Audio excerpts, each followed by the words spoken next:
সবাইকে স্বাগত জানাচ্ছি অনেক বেশি মজাদার একটি ডাল পেঁয়াজু রেসিপি দেখার জন্য।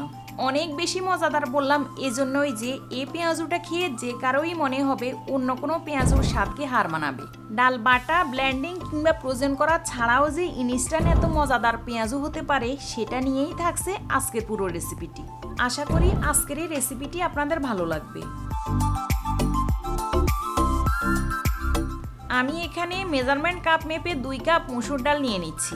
আর কোনটা কতটুকু পরিমাণে দিতে হবে তার সঠিক ব্যালেন্সটাও থাকবে আজকের রেসিপিতে। এবারে ডালগুলোকে কয়েকবার পানি পাল্টে ধুয়ে নিচ্ছি। একটা পাত্রে 6 গ্লাস মতো পানি ফুটিয়ে সেই ফুটানো পানিতে ডালগুলোকে দিয়ে দিচ্ছি। একটু নেড়ে চেড়ে দিয়ে অপেক্ষা করব মাত্র 3 মিনিট। এর থেকে বেশি রাখবো না। 3 মিনিটের মধ্যেই দেখবেন ডালগুলো 20%-এর মতো সিদ্ধ হয়ে আসবে। একটু চাপ দিলেই গলে যাবে, কিন্তু 80%-এর মতো আস্ত থাকবে। এরকম অবস্থাতেই সাথে সাথে চুলা থেকে নামিয়ে নিয়ে একটা স্ট্রেনারে পানি ঝরতে দেব। ডালটা হাত দিয়ে ধরা যায় এরকম ঠান্ডা হয়ে এলে আমি একটা বোলের মধ্যে নিয়ে নিয়েছি। এবার এখানে দিয়ে দিচ্ছি 1.5 কাপ পেঁয়াজ কুচি, 1 চা চামচ আদা বাটা, 2 চা চামচ রসুন বাটা, 1 চা চামচ হলুদ গুঁড়ো, 1 টেবিল চামচ মরিচ গুঁড়ো, প্রয়োজন মতো কিছুটা কাঁচামরিচ কুচি। এখানে জালটা নিজের টেস্ট বুঝে অ্যাড করে নেবেন। 3 টেবিল চামচ মতো ধনেপাতা কুচি, সাথে স্বাদ মতো লবণ দিয়ে দিতে হবে। এখন 2-3 মিনিট মতো সব কিছুকে ভালো করে মেখে নেব। এ পর্যায়ে অ্যাড করে দিচ্ছি বেসন। আমি এখানে 1 কাপ বেসন নিয়েছি, সেখান থেকে কিছুটা বেসন দিয়ে দিচ্ছি। বেসনটা একবারেই দেব না, মাখাতে মাখাতে দেখব বাইন্ডিংয়ের জন্য কতটুকু লাগে। ডালের পরিমাণ অনুযায়ী আমার মনে হচ্ছে আরও বেসন লাগবে।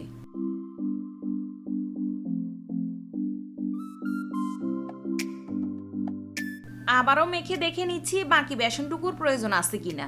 এগুলো বাটা ডালের খামির যেরকম হয় ঠিক সেরকম হবে। কিছুটা হাতে নিয়ে গোল করলেই বোঝা যাবে খামিরটা ঠিক আছে কিনা। মনে হচ্ছে এখনো প্রপারলি বাইন্ডিংটা আসেনি, তাই বাকি বেসনটুকুও দিয়ে দিচ্ছি। টোটাল আমি এখানে 2 কাপ ডালের জন্য 1 কাপ বেসন দিয়েছি। এখন যদি অনেক বেশি ড্রাই মনে হয় প্রয়োজন অনুযায়ী কিছুটা পানি অ্যাড করে নেবেন।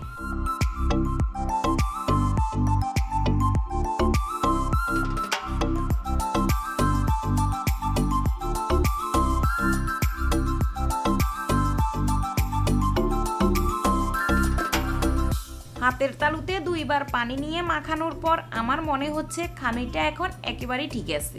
পেঁয়াজু শেপ দেওয়া যায় সে বুঝে খামিরটা এভাবে রেডি করে নেবেন। কড়াইতে বেশি করে তেল গরম করে সেই খামিরটা থেকে একটু করে খামির নিয়ে এরকম পেঁয়াজু শেপ দিয়ে ডুবো তেলের মধ্যে ছেড়ে দিতে হবে।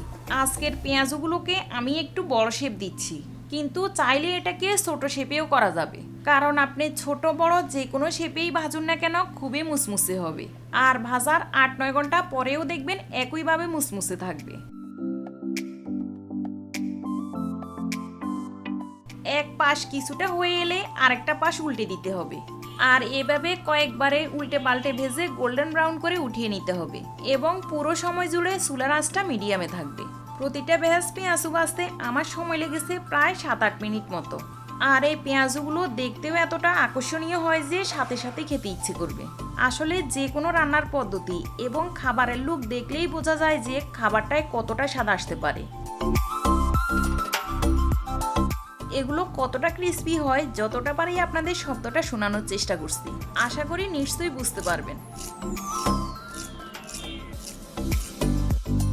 এগুলোর উপরটা ক্রিস্পি হবে তা নয়, ভিতরটাও একইভাবে ক্রিস্পি থাকবে। আশা করছি সুন্দর এবং সহজে রেসিপিটি আপনাদের ভালো লেগেছে। রিকোয়েস্ট রইল একবারের জন্য হলেও বাসায় ট্রাই করবেন। ট্রাই করলে আমাকে কমেন্ট সেকশনে লিখে জানাতে কিন্তু ভুলবেন না। আজ এখানেই বিদায় নিচ্ছি, সবাই ভালো থাকবেন। আবারও দেখা হচ্ছে নেক্সট এপিসোডে।